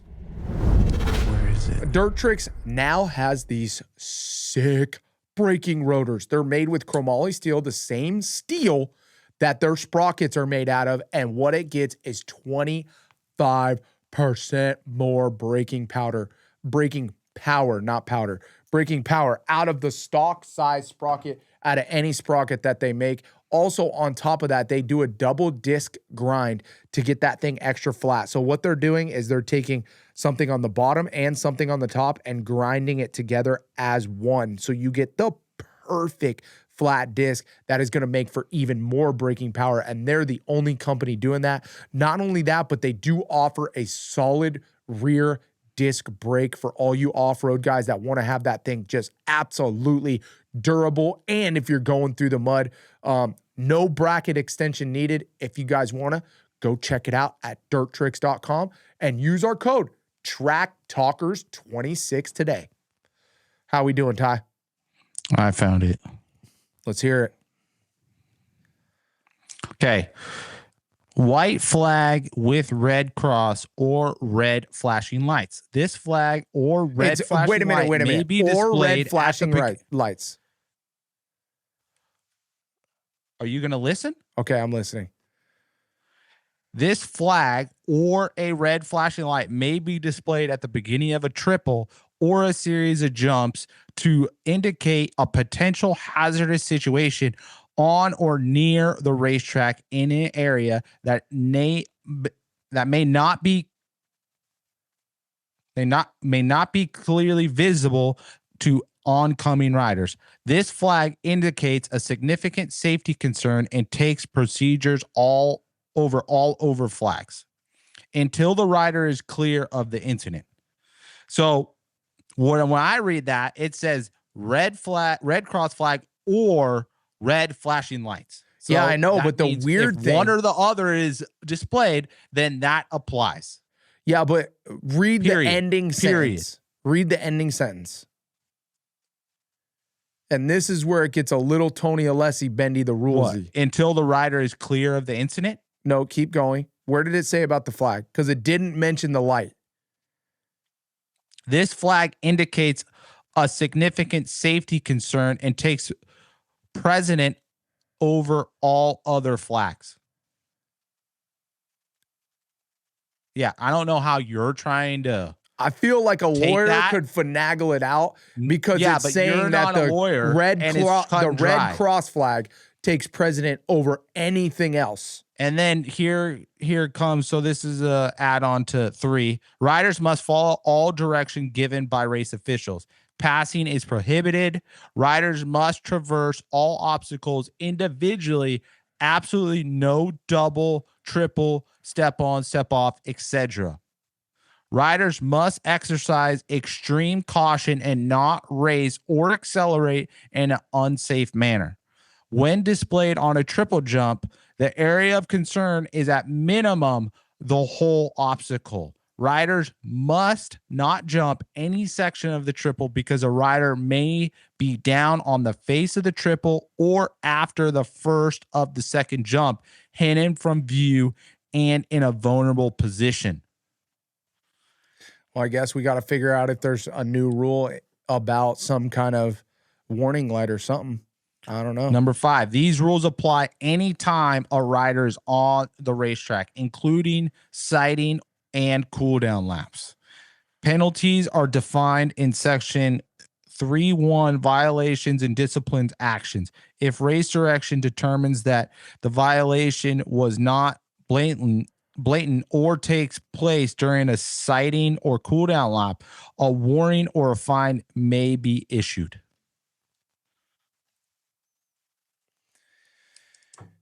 So it really comes down to, like I said, is there something in the rule book about a warning light, right? Because that seems pretty cut and dry to me. Don't fucking jump. It says red lights. Yeah, don't jump. So now you're calling red lights or warning lights because it's before the big red lights? Man. This is what I was told. So, because that light was clear. I mean, I know I'm on the side of they shouldn't be penalized, but Ty, you and I both know, which is they should make it a different color, but that light is a different style than the one that's on the face of the triples. Yes or no? Yes, I guess so. Not you guess. It's either a yes or no question. Yes, it's a different size, but it looks that light looks very similar to the lights that are displayed on the triple face. And Adam, I know it's like a yes pillar. or no? Have you ever seen warning lights on a Supercross track while you're racing? Never. Never in my life have I ever even heard of a warning light in all of my career, but supposedly it's new this year because I guess they got penalized. Honda got penalized last year or something like that about the red lights in a rhythm section. And the rider said they couldn't see them. And so the AMA tried to implement a warning light to give you a heads up, which is a good idea, but we've all been taught that you got to roll. And now we're in a situation that's a deciding factor for the championship. I mean, yeah, I think across the world, everybody knows what a green, yellow, and red light means. Amen. So red light means slow your ass down and stop. And yellow means proceed with caution. Damn, I love that we said that at the same time, just for like living proof that everybody knows what that shit means. All right. Is there anything else? I'm at a loss of words. I'm bamboozled from this motor court question. Yeah, I'm looking forward to Daytona next weekend. I'm looking forward to seeing what the actual AMA ruling is. I know what the ruling is because we heard it, but I want to see it on paper. I want to see an AMA guy comment and It's not going to happen. say clearly. Zero chance. I know. Zero chance. But it's just that's a whole nother hard situation because those guys have to be the bad guys all the time. And I understand that. And I actually really, really like Mike Pelletier. No, I think Mike Pelletier has been one of the best AMA guys that I've dealt with, period. Ever. Definitely the most understanding, like equal across the board guy. So I just wish we could dig. Maybe I can have a conversation with him next week. You know what I mean? Maybe we'll try that. Try that and just go from there. All right. Moto Court is adjourned. On to our next segment, brought to us by Dylan Young Enterprises. If you guys need any construction builds in the Paso Robles area, anywhere around there, you know who to call, Dylan Young Enterprises. Let's get right into it. This segment's called If This Was My Rider. What we do in this segment is we pick a rider from the weekend, and we become their team manager for that week. So, the riders on the plate: Joe Shimoda, Cole Davies, Seth Hammaker, Eli Tomac, and Cooper Webb. Who do you want to pick?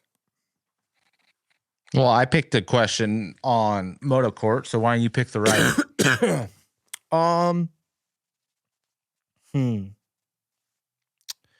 Okay, can I narrow it down, or is that too wife of me? Bro, just don't chick me right now. Just pick one. I feel like we covered everybody, so let's go Eli Tomac. We didn't talk Tomac that much. All right. Let's go Eli Tomac. You're up. Well, Eli Tomac, beast mode, my legend, second most winningest rider that we have now that is currently still racing. Keep on doing you, boo. Whatever you need, I'm over here. Just keep on making cable clutches for you, trying to make you happy. If you need to go back to Colorado for a week and rejuvenate the batteries with the family, let me know. But oh my God, bro. Ty's not even freaking team manager. He's just sucking them off. No, the team manager was coming up, dude. Okay, got you. You got to get on the good side first. Yeah. I feel that. We need to work on our. If we have 11 whoops again in a row, I think we need to get our bike set up a little bit better for the whoops, and then we got to keep on working on those starts because everybody's been so damn good. Now we need to get that number 3 KTM out front. And I know you can do it. I know you're strong. I know you're the fastest. Maybe not the fastest tonight, but if we get you comfortable, we get those whoops figured out, we get those turns figured out, you're going to be up there and winning no matter what. Beast mode.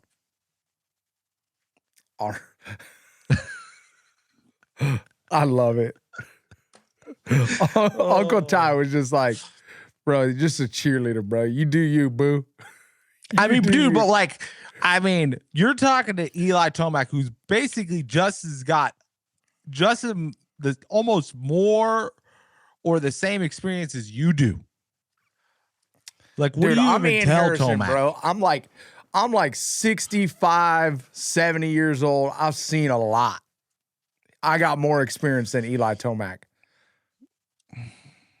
Maybe not on the bike. I know my rider's good, but as a manager, right? All right, well, you tell me, manager. What do you tell Tomac right now? Okay. Daytona's come. Oh, shit. I didn't even go on my Daytona rant with Tomac, bro. I was just going to go so ahead and be like, oh, dude, Tomac, don't even worry about it, bro. You're going to whoop him by like 30 seconds next week, dog. Oh, just glazing so hard. Hey, just glaze her up, bro. All right. Got to So- make my rider feel good, dude. Here we go. So I'm Ian Harrison. I'm in charge of Eli Tomac. I'm not in charge of him, but No, dude. You're adamant now. Ian Harrison got fired. What are you telling Tomac right now okay, to keep the trains on the track? this is what I'm doing. I'm definitely not telling him this, but this is my thought process. I'm watching this championship unfold, and this is going to be one of the most hard-fought championships that I've ever seen. Right now, I got a guy like Hunter Lawrence that is coming into his own. I can see that guy is really willing to do whatever it takes to win, especially after this weekend. We got Ken Roxon, who's never won a 450 championship, that really, really just seems to have what it takes this year to be able to get it done. But I also see that my rider, Eli Tomac, is doing really, really good. He's really consistent. But with that being said, what I see from Cooper Webb, Hunter Lawrence, my rider Eli Tomac, and everybody that's in this championship right now is that it's not about the fastest guy anymore. It's going to be about strategy. It's going to be about placement. It's going to be about waiting it out. And it's also going to be about how do I keep my rider healthy and consistent throughout the series.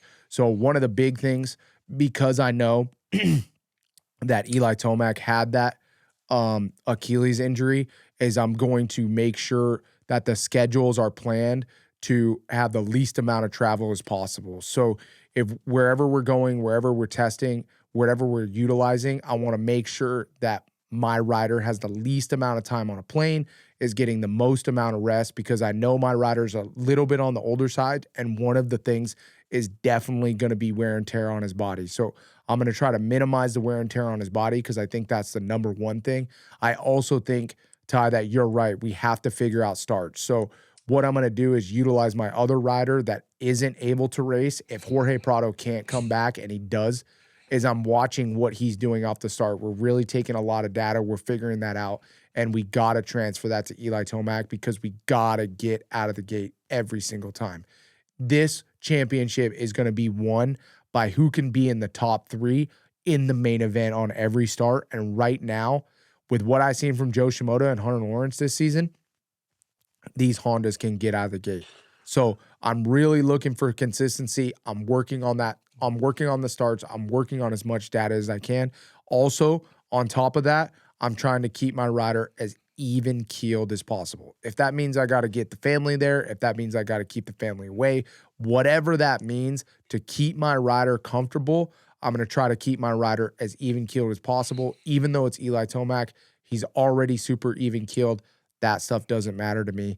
I don't want to develop the bike too much, but if my rider does want to develop some stuff, we'll do that. But like I said, I think the biggest things that I'm worried about is minimizing the amount of travel that I put on my rider, and trying to keep him as rested and healthy as possible right now. So you didn't tell Tomac nothing. That was just all your thoughts right now that you're writing down in the team meeting on Monday? Yeah, that's my thoughts. But the translation of talking to Tomac, I think the number one priority is, hey, let's look at your travel schedule. Let's look at the end of the series. Where do you want to be? Where do you want to be at? How can we minimize your travel? How can we make your rest days and also be productive? And then I think, I talk to Eli and talk about, hey, what can we do to get these starts more consistent? What do you need from us? And, how can we be there for you to get the starts better? What are we going to do? Those are my 2 focus points. Todd, Well, I know I know you got something to say with that dumbass smirk on your face. Well, I'm just saying, bro, all the training facilities are in Florida. They're going to Daytona next week. So yeah, of course they're going to travel less. They're going to probably drive to the fucking race. Yeah, And but you got to keep Tomac stationary somehow. You know what I mean? If Bro. you got test days scheduled, cancel the fucking test days. Cancel that shit. Rearrange it. Do whatever you got to do to make sure you're not moving that man. Bro, Or give him a Tomac damn has private won jet. like 55 races so far, bro. Of course he knows what to do. He's not he's not reinventing the wheel right now, but I want to know, like, what are you saying to motivate him and like race strategy during the day. You just gave me a whole bunch of planner shit that you're going to write down in your planner, dude, during the week. Yes, but I think that's the thing about Eli Tomac, and I think that's why you nailed it on the head too, is why you're just glazing him, because you got to let a guy of that stature, you have to team manager him different. He knows what to do. He's a fucking pro. On race day, one thing that Tomac does is he gets the job done. This championship is going to be won behind the scenes and utilizing consistency and health, without a doubt. All these guys are so close. Like Ian Harrison said in the interview that I talked to him about, he said the first guy to crack is going to be the first guy to crack out of the last two that are left are going to be the ones to win. And what makes a guy crack? Most of the time, fatigue. I wouldn't say fatigue, but it's just not being married to your schedule. Amen. Right? And what are like, Ty, when you think how this championship's going to work with how close these guys are at the end of this series, what do you think is going to be the real deciding factor of who wins this championship versus not? Who's going to be there every weekend and consistently in that top three? Okay. That's the easy answer. Let's talk about the last 4 rounds. To me, it's going to be who can get those wins in the last 4 rounds. And what is going to be the deciding factor of how to get those wins in the last 4 rounds? Yeah, but you got to keep it tight to get there to those last 4 rounds. That's true. But I think that's what I'm trying to say as well, is with how tight those guys are, Eli Tomac and Cooper Webb are going to keep it tight to Hunter Lawrence. I know, but I guess that's what the kind of the point I'm getting at right now. I think Tomac is like already feeling the pressure, but they would be probably talking about like Daytona. Like we need like Tomac and Ian Harrison are looking at Daytona of like need to win. Yeah. Like absolutely like this next, like we're looking at the next 4 races right now. Daytona need to win, need to get back on the winning train. Yeah. Like need to stop the bleeding of the points getting deeper. Yeah. And now that Hunter, because this is the first time like throughout the whole entire season that now Hunter Lawrence extended his points lead. So yeah, now that Hunter and got arguably, that win too, I think arguably too, like Hunter's really good at like these outdoor / SMX races. I mean, he was battling his brother, so it's not going to be an easy task. No. Like I will say though, I wouldn't be surprised if Hunter was battling Tomac here in Daytona next week. No, not at all. Especially like I said, just like 4 times. He already got the win, so now the win's easier. But I will say this. KTM, that engine package that he has, that's fast AF. I mean, that bike is fast, is going to play a major factor in helping Tomac win in Daytona. Major. I don't know. We'll see.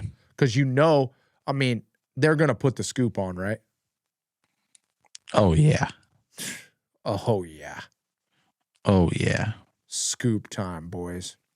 All right. Well, that's it for If This Was My Rider, Dylan Young Enterprises. If you're in Paso Robles, go check them out. You need a construction job done, full housing development, whatever it might be, your new house, go check out Dylan Young Construction. Get you dialed in. Let's wrap this thing up, Ty. Last segment of the show, predictions for Daytona. Okay. You ready? No, actually. This 450 class has been throwing me for a loop. I mean, I'm just going to remind you that Ken Roxon won Daytona last year. Did he really? What do you mean? I kind of forgot, bro. Kind of forgot. Isn't that messed up? So messed up. Racing's such a gnarly sport. You just like all those insane moments from last year like are just erased because all the shit that goes down this season. You know, and it's like last year means a little bit, but realistically, nothing now. You know? Oh. So harsh. All right. 450 picks. Hit me. I'm actually gonna stick with my gut. I think this is gonna be nuts, but I think Hunter Lawrence won. Jeez. If that happens, call it a day. Okay. Eli Tomac 2. Okay. Kenny 3. Okay.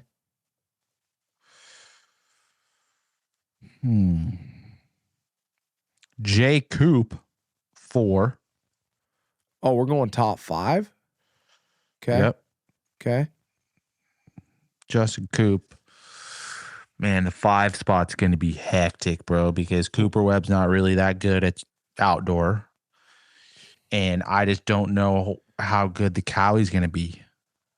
And then JA could be freaking ripping in 5th. I know. I'm really interested to see how the Cowie does on that Daytona track. I don't know. There's just too many questions, though. Because, and two, Chase has not been right good. So I'm going to go Cooper Webb 5th. Solid pick. All right. 250. Good luck. I feel like the 250 is going to be a complete freaking mix up this week. I know. I mean, I'm talking like complete mix up. Complete mix up?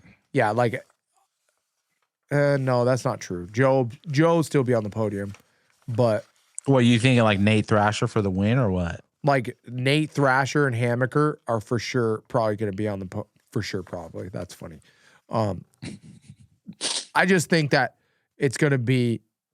I'm just interested to see, like, bro, the finger is going to be major. Yeah, I feel like, dude. Handguards, we're good. Let's go. All right, Seth Hammaker for the win.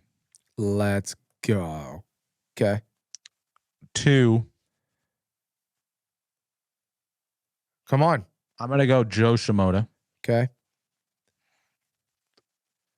3. Okay. Pierce Brown. Okay. 4. Cole Okay. Davies. Okay. 5. Daxton Pinnock. All right. I like it. I'm just not sold on Cole Davies' outdoor skills yet. I mean, he did win a moto, right? I don't remember. Yeah, he did. It was a one-off. He did? It was a one-off, but whatever.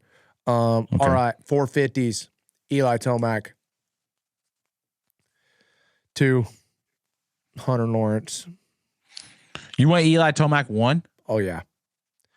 Eli 1. You didn't. Hunter Hopefully 2. your pep talk worked. Kenny. Kenny 3. Coop 4. JA 5. Jason Anderson 5. 250s. You said Justin Cooper? No, Jason Anderson. What about 4th? Cooper Webb. Top 5 in the 250. I'm gonna go top 5 in the 250. I'm gonna go Cole Davies. 1? 1. Cole Davies 1. Seth Hammaker 2. Joe Shimoda 3.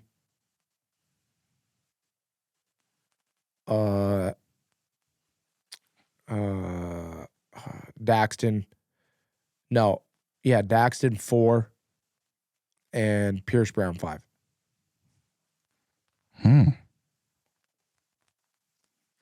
That's it. All right. All right. Tie for the 450. Hunter Lawrence.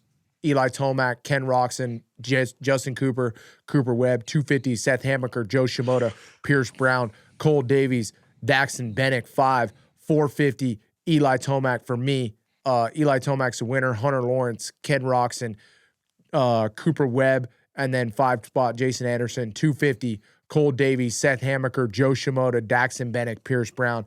We want to hear your guys' picks down below. Give us your top 5 in the 250 and 450. We love when you guys comment. We'll interact with you guys like we do every single week. We appreciate it. Shoot, put it in the chat below too. If you're still on live right now, put it in the chat. Come on. We appreciate you guys watching live. That's so amazing. Anything else for the show, Uncle Ty? I think that's it, bro. Is that a wrap? Yeah. I'm excited for Daytona. Me too. Daytona is one of the best races of the year. It's just that one-off, and it's just such a spectacle. If you guys ever get a chance as fans to go, I recommend, A1, Daytona, and the finale are the 3 races. If you're a Supercross fan, you got to go to all 3 of those in your lifetime. They're just those special races that you have to go to. But that's a wrap for the show. If you guys haven't, like, subscribe, and comment down below. It boosts the analytics. It puts this video up top for everybody to see and helps us grow. We appreciate you guys so much. Without you, we are nothing. We appreciate our viewers. We appreciate our fans. If you haven't as well, tell your brother, sister, aunt, uncle, grandma, grandpa, mom, dad, cousin, best friend, not so much your friend, whoever, tell them all. We need you guys over at Track Talkers. That's how we grow. That's how we get sponsors. And that's how we keep the content coming. We appreciate you guys. Till next time. Peace.